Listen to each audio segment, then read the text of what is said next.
did the first styling as a demonstration. This would have been about 5 years ago. So some of you were probably here for that. And it came in, it had a big wad of field soil on it, and I cleaned all that off because we don't want field soil in a pot. Doesn't behave well in a pot. Put it in bonsai mix, right? And into a big box, lots of room. Not going to stuff it into a little bonsai pot to begin with. That's the wrong approach because that's too great of a transition. Think of what a big deal it is for a tree growing with its roots in the earth to suddenly get ripped out of its natural environment and put into an artificial environment, which is what the container is. That's a big transition. Always be careful with the tree when you make that transition. Or anytime you repot, the trimming of roots is definitely one of the more hazardous things that we do to the plants when we make them into bonsai. It has to be done correctly and not overdone and done at the right time. And then if you do these things, the plant has a chance to recover and gain its strength again and go on. And so through the years, we're managing not just what's above the soil line, but what's below the soil line. Just like the top is being worked on, and you'll see this today, the roots have been worked on too. Next spring, this will go into a bonsai pot, but not the bonsai pot it will ultimately go in. It'll go into a bigger bonsai pot, right? An oversized bonsai pot, but smaller than this box. Step by step by step by step. Bonsai is about incremental change, not change all at once, right? Even though the dynamic of a demonstration forces people into the act of creating great change in a very short span of time, because that's what the audience expects. All right, make this shrub into a bonsai. And we bend it, and twist it, and wire it all up right in there. It's done in 2 hours. It went from a shrub to being a bonsai in 2 hours. And then 2 weeks later, it starts turning brown because too much was done at once. But the guest is long gone by then, so it's not his problem. The poor person who took it home feels like they did something wrong. I have a question for you. Yes, please. So I have a lot of those types of trees in my yard. Yes. That they grow all over, right? Red maple, yes. So I had several in my flower beds where get limited sun and they're starting to shape up that might be a good bonsai subject. Yes. When do you trim them? Like you're saying, cut and, let them grow and cut, right? So when is a good time to do that? Springtime. The springtime. Springtime. You keep an eye on it. These buds, which are little now, as the energy starts to relocate, it's been stored over the winter in the roots, in the trunk, in the branches, and as that energy starts moving in the spring, you'll see the buds start to swell. That's the ideal time to prune. Okay. Yes, on a deciduous plant. Well, if you have a lot of them, you can't do them all at the ideal time. But that is the ideal time. If you're just managing a few, that's when you want to do it. Right as soon as the plant tells you it's starting to wake up, cut it back. And if I want to take them off the ground and transfer to a pot, when would be the appropriate time for that? That can be done in either spring or at the very end of summer, early fall. Yes, because then the plant will have a little bit of time before dormancy comes where it can be growing new roots to get itself established. It gives it a little bit of a head start on spring. But the downside of that is you have to be a little more careful overwintering the plant because you've taken away so many roots that if it's subject to a hard freeze and has root damage, you're going to be diminishing its root system even further. So maybe early spring is better. Spring is more is a more predictable kind of conservative way to go about it. Yes. Thank you. Yes. Okay. So first off, a lot of work is already built into this, right? I've got most of the primary branch system in place. What's the primary branch system? Those are branches that come off the trunk. Any branch that comes directly off the trunk is a primary branch. Branches that come off primary branches are secondary branches. This tree already has secondary branches. This is a secondary branch here, right? This is the primary branch. This is the secondary branch.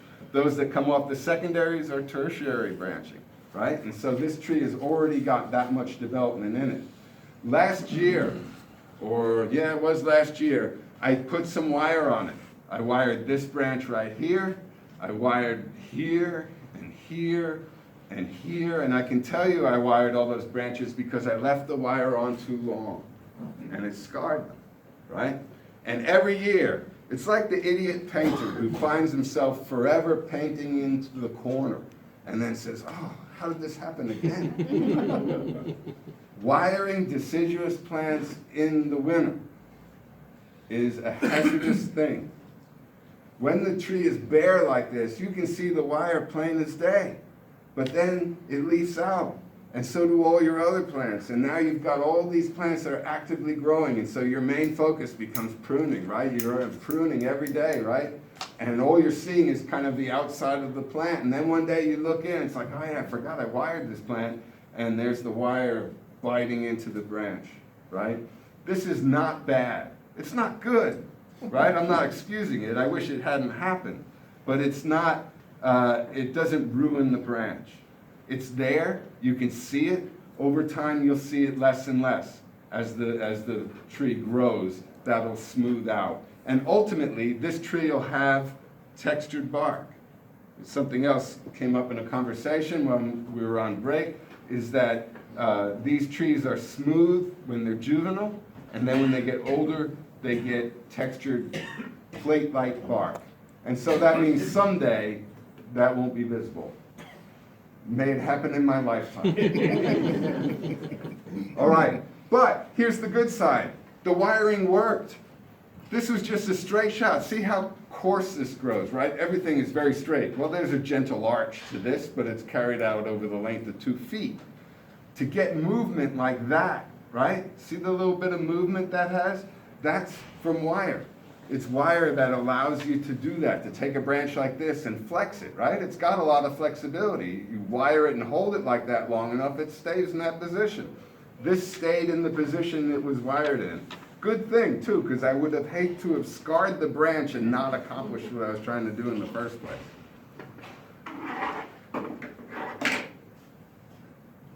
The longer the shoot, the heavier the branch, the more energy is moving through that part of the plant. There's greatly more energy in this than there is in this. And this happened to have been wired. Makes me wonder, does the wiring suppress some of the growth energy of the plant, especially when it gets tight like that? I don't know the answer, but it's worth thinking. Do you have to use the wire directly on the branch? What if you use the Velcro strap and the wire to another Velcro strap? Well, here, Would that suffocate the branch? this is a guy wire, which I think is what you're describing. All right, so this was bent by exerting pressure here.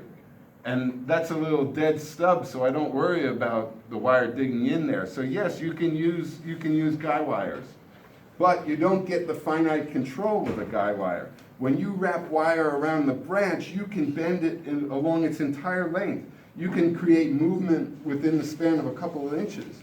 With a guy wire, all you can do is create a bigger piece of movement like this, right? Guy wire can give you that. It can't give you an undulating line. So, to start with, I look at these strong areas, and particularly I'm looking at the top, right? And the top is up here. I conceive of this as being more or less the centrally located part of the top. But the crown is going to be made up of parts of this, and parts of this, and parts of this, and this, and this, and even this back here. These are all going to come up and contribute to the crown. And the crown will be rounded. It won't be a pointy-headed triangle. It's going to be rounded like trees in nature are rounded.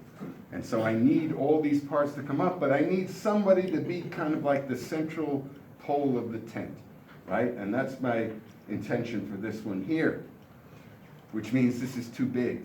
Well, how much can we take it away? We can certainly do that, right? It's still too big.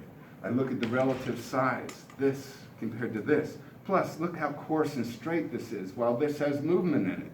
It has scars, yes, because it was wired, but it has movement, it has interest. So I was looking at this earlier, and so what I'm doing now is just something that I thought about before. I could cut it to there, right?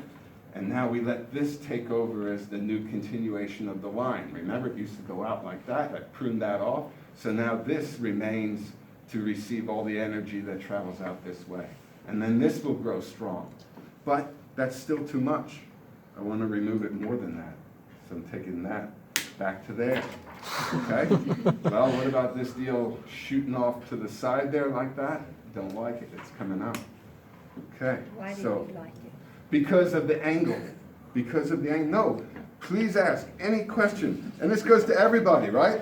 So next year I'll be 30 years at the Arboretum. Right? I haven't always done bonsai. There was no bonsai when I first got there. So I've been doing bonsai for 28 years now. You have people in your club who've been doing it longer than that. But the difference is, for me, it's not a pastime. It's not something I do recreationally. It's what I do professionally, right? So I work with plants every single day, and I think about them every single day. So please, while I'm here, if you have a question, don't be shy, just call it out. If it's your first meeting and you have a very basic beginner question, just